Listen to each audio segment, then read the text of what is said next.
예를 들어서 바닥이 흔들린다 그런 이야기 하는 사람들은 없잖아요. 그러니까 전 세계적으로 놓고 보면 통화 정책 측면에서 보면은 그렇게 나쁜 편은 아니다. 그런 아래 공포 뒤에 공포는 일단 당분간은 없다.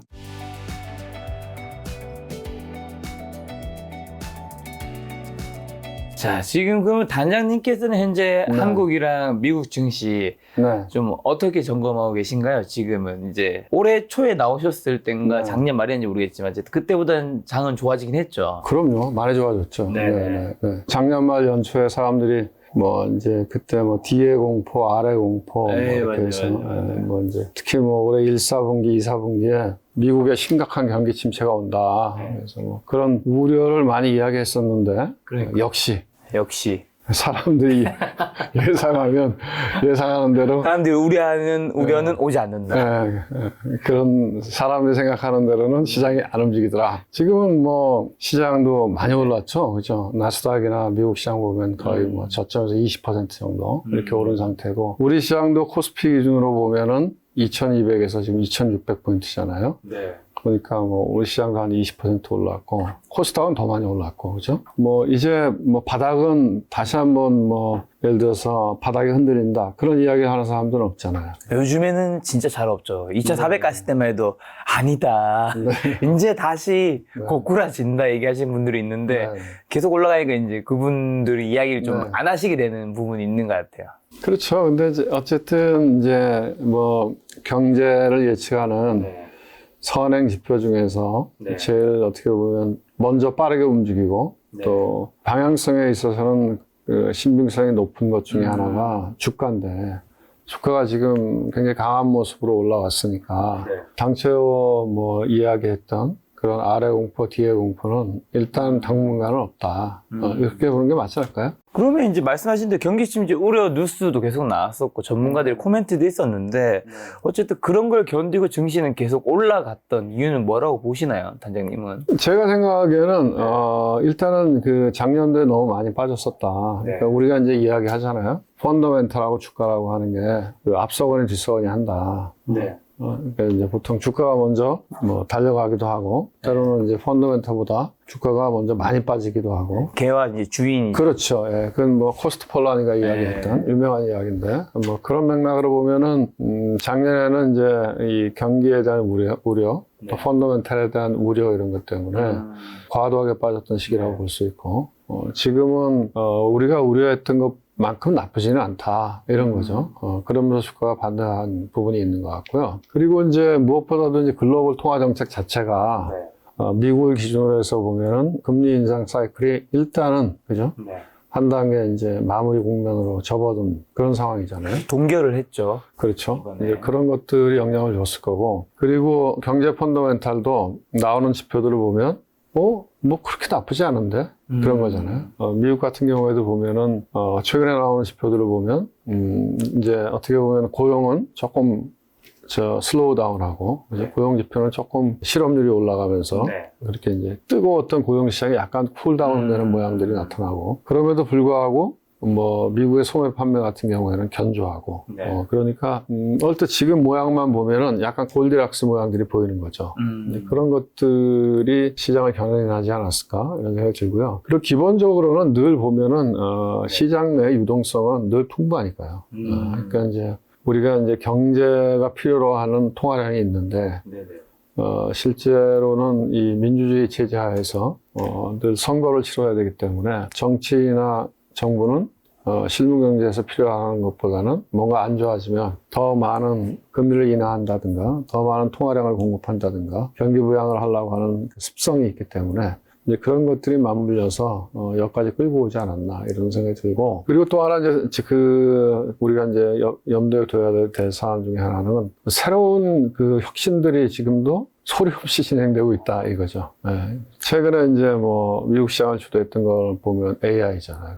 작년 11월에 그 뭐 생성 AI 이렇게 나오면서 뭐 AI 관련 주식들이 무지하게 올랐죠. 그죠? 엔비디아를 필두로 해서. 그러니까 또 우리 시장에서 보면은 2차 전지 뭐 그런 것들이 새로운 산업, 새로운 기술 혁신 이런 것들이 꾸준히 진행되고 있으니까 그런 것들을 주가가 반영하고 있는 과정이다 이렇게 보여요. 그러면 6월에 어쨌든 얼마 전에 이제 FOMC 있었잖아요. 지난주에. 금리 동결을 했고, 거기서 추가 금리 인상 2번 정도 더 할 수 있는 가능성도 내비쳤는데, 뭐 6월 FOMC 보시면서 이제 파월이 또 기자회견도 하고 있으니까 거기서 혹시나 뭐 단장님께서 주목하셨거나 좀 이런 포인트 좀 눈여겨봐야 된다. 그런 거 있었을까요? 그러니까 이제 눈여겨봐야 되는 거는, 지금이 끝이 아니다. 이걸 눈여겨봐야죠. 당초에는 이제 이번에 금리 인상하면 금리 인상 사이클이 마무리되는 것 아닌가 이런 예상들이 많았잖아요. 그렇죠. 그런데 이번에 실질적으로 이제 금리 동결을 하긴 했지만 실질적으로 점도 표상이 나타난 거 보면 상황이 여의치 않으면 우리는 한 2번 정도 더 금리를 올릴 수도 있어 이런 거죠. 근데 이제 그게 확정적인 건 아니죠. 그러니까 이제 데이터 보고 한다는 거죠. 그렇죠. 데이터 보고 데이터 디펜던트한 거죠. 그러니까 그런 맥락으로 보면은 이제 7월 초에 나오는 고용 데이터나 무슨 뭐 이제 소매 데이터, 물가 데이터 이런 것들이 중요하겠죠. 만약에 이제 여기서 뭐 물가가 뭐 추가로 올라가지 않고 떨어진다든가 또 지금처럼 고용 시장이 뭐 이렇게 약간 슬로우 다운하는 모양이 나타나면 그러면 뭐 굳이 금리를 올릴 필요는 없겠죠. 근데 만약에 뭐 여전히 고용 시장은 견조하고 물가는 그렇게 뭐 많이 안 떨어진다. 그러면 7월 달에는 다시 금리 인상에 대한 우려가 시장에 나타나겠죠. 왜냐하면 이번에도 보면 헤드라인 물가는 좀 많이 떨어졌지만 코어 인플레이션은 별로 안 떨어지잖아요. 그러니까 당분간은 약간 휴식일 것 같고 아마 7월 초에 나오는 그런 데이터들을 보면서 시장이 다시 한번 방향을 잡지 않을까 그런 생각이 들더라고요. 근데 이제 글로벌리 보면은 미국은 그런 상태고 그 다음에 유럽은 기준금리를 올렸잖아요. 25bp 올렸고 라가르드 총재가 이야기한 거 보면 뭐 앞으로도 계속 좀 더 올려야 될 것 같다. 물가 부담이 있다는 얘기잖아요. 뭐 그런 상태인 것 같고 일본은 뭐 우리는 방법이 없어. 그냥 계속 우리는 현재 완화적인 기조를 끌고 갈 수밖에 없어. 이런 완화적인 스탠스인 것 같고 중국은 경제가 안 좋으니까 오히려 경기 부양 쪽으로 지금 선회해서 대출 금리를 좀 인하하고 있고 뭐 그런 상태니까 전 세계적으로 보면은 미국은 긴축 사이클을 뭐 진행 중인데 한번 상황을 보겠다. 유럽은 여전히 긴축 사이클에 있고 대신에 일본은 완화적인 걸 지속하고 있고 중국은 경기 부양을 위해서 약간 완화적인 스탠스로 돌아서고 있고 뭐 그러니까 전 세계적으로 놓고 보면 통화 정책 측면에서 보면은 그렇게 나쁜 편은 아니다 이런 생각이 들어요. 그죠? 그럼 이제 미국이 올해 하반기에 금리 인하를 하긴 힘든 거겠죠? 하반기는 좀 빠르겠죠. 이제 하반기에 만약에 금리 인하를 한다면 뭔가 하반기에 뭔가 우리가 예상치 않은 나쁜 이벤트가 있겠죠. 그런 경우를 하겠죠. 그럼 근데 이제 인상이 사실은 이제 주식 시장을 좀 안 좋게 한 부분이 있었잖아요. 있었죠, 작년에. 그럼 만약에 이제 어쨌든 동결을 했다는 거는 나중에 이제 인할 시기도 어느 정도 조금씩 가까워지고 있다는 거일 텐데 내년에라도 뭐 인하를 하게 된다면 주식 시장은 당연히 좀 더 많이 오를까요? 아니면 지금 이미 그런 것들은 다 반영되었다고 봐야 되는 건가요? 인하하면은 주식 시장은 오를 텐데요. 그 인하하기 전에 만약에 이제 그 페드가 금리를 인하한다는 얘기는 뭔가 안 좋다는 얘기잖아요.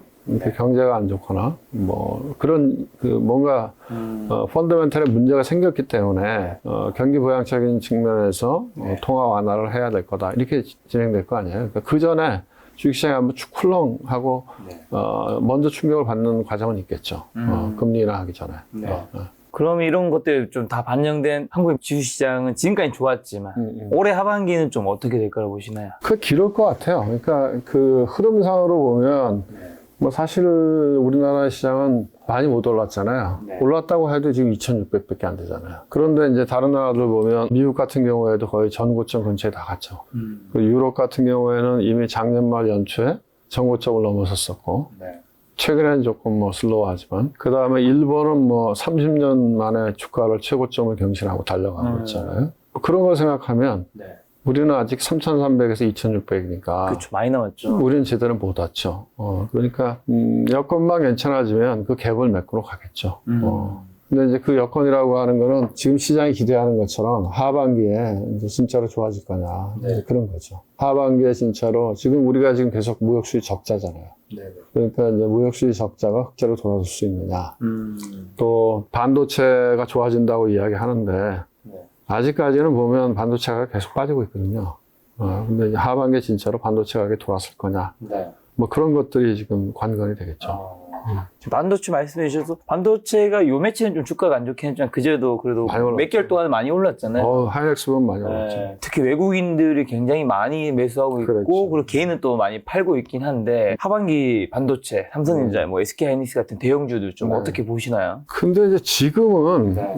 조금 선반영이 특히 이제 하이닉스하고 삼성전자를 보면 삼성전자 같은 경우에는 뭐 크게 오르진 않았잖아요. 네. 7만 원대 초반이니까. 그렇죠. 네. 그러니까 삼성전자는 뭐 그렇게 많이 오른 느낌은 없는 것 같고, 반면에 SK 하이닉스는 뭐 8만 원대에서 거의 12만 원대까지 왔으니까.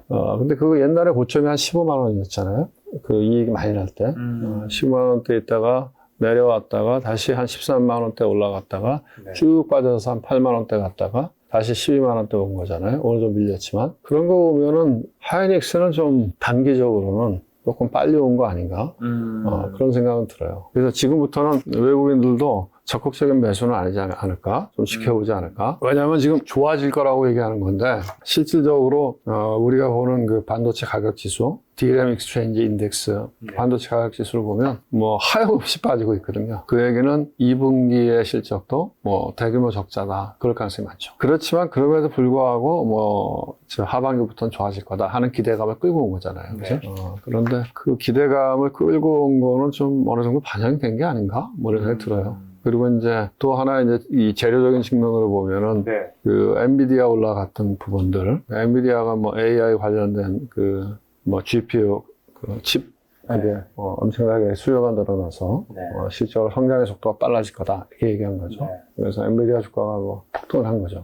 엔비디아 주가가 보면 작년 뭐 10월부터 따지면 거의 3배 가까이 오르지 않았나요? 또 최근에 이제 엔비디아가 실적 발표하면서 한 번 더 점프업을 했고.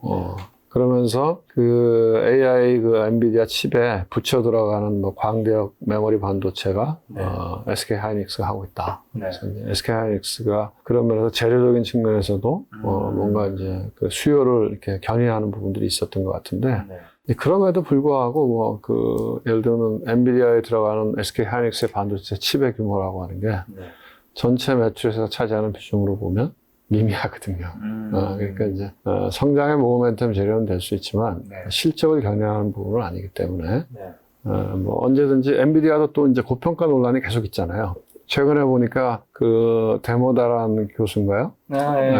그분이 뭐 밸류에이션이라고 하는 책을 가치 측정 분석 잘 하시는. 그 밸류에이션 책을 하는 책은 굉장히 오래된 책이죠. 저도 옛날에 봤던 책인데 어쨌든 그분은 뭐 이제 최근 엔비디아를 자기는 배도했다. 뭐 그런 걸 제가 어서 본 기억이 있어요. 왜? 밸류에이션 측면에서 너무 비싸다. 이제 그런 거죠.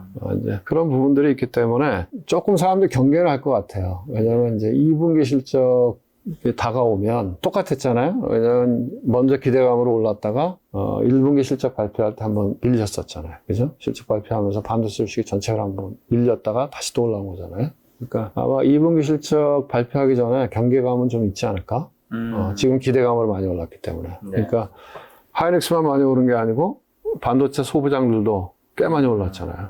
그런 것들이 7월 초 이제 그 삼성전자 이제 잠정 실적 나오잖아요. 그죠? 그 전에 뭐 이제 어닝스 프리뷰에서 미리 이제 증권사들이 리포트 내잖아요. 뭐 그런 시기를 전후해서는 경계감이 좀 있을 것 같아요. 오히려 이제 7월 말에 이제 하이닉스가 실적 발표하고 나면 이제 여기가 진짜 바닥이 왔다. 이렇게 하고 이제 거기를 찍고 돌아왔을 가능성은 있는데 그 전에는 조금 경계감이 있지 않을까? 그런 생각이 들어요. 근데 그 와중에 만약에 엔비디아 같은 주식이 흔들려 버리면 조금 더 충격을 받을 수도 있고. 왜냐하면 최근에도 보면 엔비디아는 올라가는데 AMD는 못 따라가거든요. 그래서 그런 걸로 봐서는 조금 선반영은 좀 많이 된 거 아닌가? 그런 생각이 들어요. 생각해보니까 엔비디아가 이제 저점을 찍고 굉장히 많이 올랐잖아요. 많이 뭐 올랐죠. 두세 배 정도 올랐는데, 엔비디아가 사실 중소형 뭐 스몰캡 종목이 아니잖아요. 지금 1조 달러 하는 거 아니에요? 굉장한 글로벌 대형 종목인데, 그렇죠. 근데 한국에 예를 들면 이제 대형 종목이라면 뭐 삼성 이제 SK하이닉스가 바닥을 찍고 이렇게 단기간에 뭐 두세 배 이렇게 오르지 않잖아요. 그렇죠. 근데 엔비디아는 어떻게 그렇게 오를 수 있었을 거예요? 테슬라가 올라가는 거하고 똑같은 거죠. 그러니까 이제 뭐 테슬라가 올라갈 때는 이제 전기차, 새로운 혁신, 네. 새로운 시대를 열었던 회사였고 테슬라도 밸류에이션이 무지하게 비쌌잖아요. 오히려 이제 테슬라가 고점을 찍을 때까지는 충분한 이익을 못 냈었고 가능성을 보여줬을 때 고점을 찍었고 작년에 오히려 이제 테슬라가 실적을 잘 나올 때는 주가는 빠지기 시작했잖아요. 그런 것처럼 지금의 어떻게 보면은 새로운 트렌드, 메가 트렌드는 AI잖아요. 네.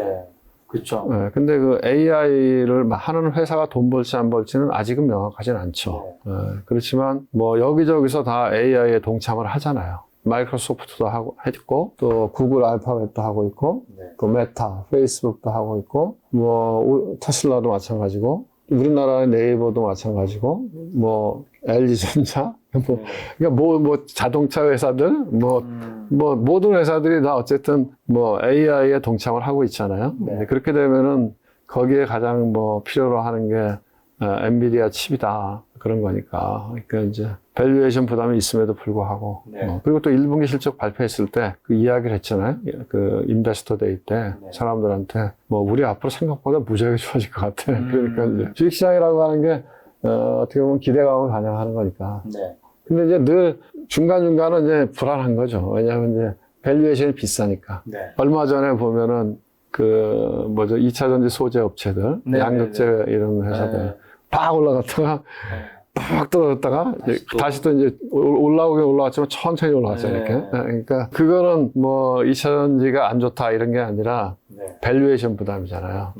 너무 비싸다 이런 거니까 이제 그런 부분들은 늘 중간에 한 번씩 충격을 있긴 있겠죠. 그래서 갑자기 궁금해진 게 이게 시장에 이제 핫한 키워드들이 메타버스인 시절이 있었고 재작년 하반기였던 것 같은데 그 다음에 뭐 신재생, 뭐 2차 전지, 그 다음에 뭐 AI, 로봇 이런 게 있잖아요. 근데 뭐 이제 이게 전 세계적으로 이런 방향으로 이제 뭐 가고 있긴 한데 이게 뭐 6개월마다 막 그 글로벌적으로 뭐 투자하고 이런 것들이 막 이래 갔다 이렇게 되지는 않고 어느 정도 방향은 있을 건데 주식 시장에서는 이쪽으로 갔다가 6개월 지나면 이제 이쪽으로 갔다가 이게 좀 바뀌는 부분들이 좀 있는 것 같거든요. 이런 현상은 좀 왜 벌어지는 건가요? 돈을 버는 사람들이 이제 다른 데서 돈을 벌기 위해서 뭔가 뭐 그런 것도 있고 한 건가요? 그렇죠. 그렇지만은 어떻게 보면 한 지난 3년 동안에 꾸준하게 그러니까 우리가 이제 그렇게 얘기하잖아요. 트렌드가 있고 메가 트렌드가 있고 테마가 있고 근데 지금 여러 가지 이야기했지만 그 중에 뭐 전기차 이거는 메가 트렌드였잖아요. 지난 3년 동안 쭉 진행되어 왔잖아요. 물론 주가는 오르락내락했지만 아직도 진행 중에 있잖아요. 그러니까 이제 그런 것들은 우리가 이제 테마라기보다는 메가 트렌드라고 봐야 되고 또 이제 나머지 부분들도 지금은 이제 제일 가능성이 많은 것들은 이제 AI죠. 그러니까 그런 것들이 이제 그 순환매적인 성격을 갖는 거는 아무래도 뭐 사람들이 많이 참여해서 지금 김 작가님 얘기한 대로 수익이 나면 차익 실현 욕구가 생기는 거고 그 다음에 또 증권회사도 존재하잖아요. 그러니까 증권회사는 또 뭔가 돌려야 되는 거고 뭐 그런 것들이 맞물려서 이렇게 이제 어떻게 보면 이제 우리가 이야기하는 순환매 형태 그렇지만 이제 오르락내리락 하지만 주의 깊게 관찰을 해보면 결국은 새로운 기술, 새로운 혁신이 이루어지는 그런 메가 트렌드의 주식은 오르락내리락 하지만 꾸준하게 우상향한다. 이제 그게 중요한 거죠. 그리고 방금 전에 메가 트렌드 중 하나로 이제 2차 전지, 뭐 전기차 말씀해 주셨는데 2차 전지에서도 이제 어쨌든 앞으로도 더 갈 주식도 있을 거고 더 못 갈 주식도 있을 텐데 좀 어떤 걸로 좀 구분을 하면 좋을까요? 네, 근데 뭐 제가 전문가가 아니니까 그렇긴 한데 이제 그런 생각이 들어요. 그러니까 어쨌든 뭐 이미 제가 보기에는 2차 전지에 대해서는 이 방송을 보시는 대부분의 분들은 이제 기본적인 지식들은 다 가지고 있잖아요. 그러니까 어떤 부분이 이제 말하자면 이제 앞으로 계속 필요되고 또 성장할 거다 이런 거 다 아시잖아요, 그죠? 그래서 전기차가 늘어나겠죠. 그러겠죠. 전기차가 늘어나면 거기에 경쟁력을 갖는 회사. 제일 먼저 움직였던 게 테슬라잖아요, 그죠?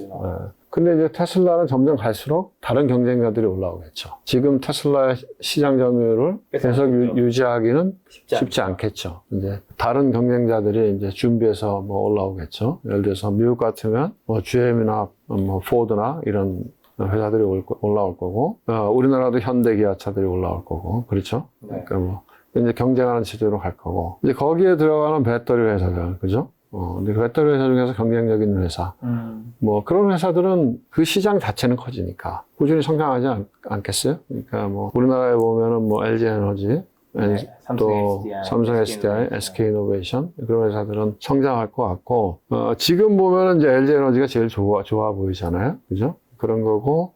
약간 보면은 히든 카드 같은 게 SK 이노베이션이 될 수 있겠죠. 이제 SK 이노베이션은 이제 몇 가지 이슈들이 있었잖아요. 우선은 수율이 안 나왔죠. 네네. 그리고 이제 LG 에너지하고 삼성 SDI는 흑자 전환했지만 SK 이노베이션은 아직까지 흑자 전환을 못 하고 있죠. 그런데 2분기에 흑자 전환할 수 있다는 이야기가 나오고 있잖아요. 특히 이제 IRA 법안 때문에. 네.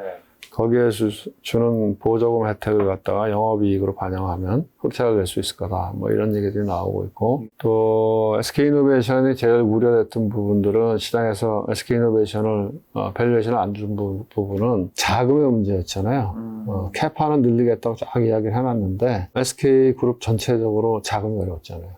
SK하이닉스 적대금은 적자나고 SK이노베이션 캐시카우가 정유화학인데 정유화학 별로 안 좋고 그런 상태였고, LG화학은 LG 그 엔솔을 IPO에서 자금 조달을 했는데, 네. 오늘도 보니까 이제 LG가 돈 필요하니까 또 LG화학이 LG 에너지 엔솔 좀 판다며요. 뭐 그러면서 오늘 LG 엔솔이 조금 밀린 건데, 뭐 어쨌든 그런 상태인데 SK이노베이션은 이제 시장에서 어떤 걱정들이 있었냐면, 얘네가 진짜로 존속할 수 있을까? 네네. 뭐 아주 비관적으로 보는 사람들은 얘네 이러다 워크아웃 들어가는 거 아니야? 뭐 그런 얘기도 하고 그랬었는데, SK 에너지 엔솔도 자금 조달을 많이 한 것 같아요. 최근에 뉴스플로우를 이렇게 보면 프리 IPO에서 들고 있던 주식들도 많이 팔았고, 그러니까 뭐 MBK 같은 데가 들어왔잖아요. MBK가 사실은 우리나라의 그 토종 P이지만 사실 아시아에서 뭐 굴지의 프라이빗 에쿼티인데 리딩 그 프라이빗 에쿼티인데 MBK가 자금 출자 들어오고 또 그 관련돼서 또 다른 데서도 들어오고 해서 자금 조달이 많이 되는 것 같아요. 그러니까 이제 다만 이제 그 조달 코스트가 좀 높은 부분이 있겠죠. 근데 그건 주가가 올라가면 별 문제가 없을 것 같아요. 어차피 PE들이 들어올 때 제가 보기에는 아마 뭐 전환 우선주나 전환 사채 형태로 많이 들어왔을 것 같거든요. 매자닌이나. 그러니까 주가가 좋아지면은 그거는 이 에쿼티로 주식으로 전환할 수 있기 때문에 조달 코스트 이슈는 크게 안 생길 거고. 그래서 뭐 약간 히든 카드 같은 건 SK 이노베이션이 2분기에 만약에 이제 수율이 좀 개선되고 네. 그 다음에 영업이익이 흑자 전환하고 그러면 지금 이제 자금 조달 이슈는 크게 약간 내려앉았으니까 네. 눌려있던 부분들이 반영될 수 있는 부분이 있는 것 같고. 그리고 이제 이제 양극재. 그, 가장 뜨거웠죠. 그렇죠. 뭐 논란이 많았던. 그거는 뭐 여전히 좋겠죠. 근데 이제 문제는 뭐냐면 밸류에이션 이슈죠. 그렇죠. 뭐 좋은 거는 다 아는데, 네네. 어쨌든 뭐 PER이 100배 가까이 되니까. 대표 종목이 포스코 케미칼하고 에코프로비엠이잖아요. 그죠? 근데 두 개 다 보면은 거의 100배 가까이 되니까, PER이. 그리고 PBR이 10배 넘으니까. 그러니까, 뭐, 우리가 이야기했던 벤자민 그레임이나 아마 워런 버핏 같은 분들은 투자 안 하겠죠. 왜냐면 안전 마진이 확보가 안 되니까. PBR이 너무 높은 주식들은 언제든지 흔들리면 많이 빠질 수 있으니까. 이제 그런 밸류에이션 이슈는 뭐 안고 있는 것 같고, 뭐 주변 주식들은 뭐 그때마다 테마가 돌 때마다 올라갔다 내려갔다 하고 그러지 않을까요? 뭐 그런 생각이 드는데.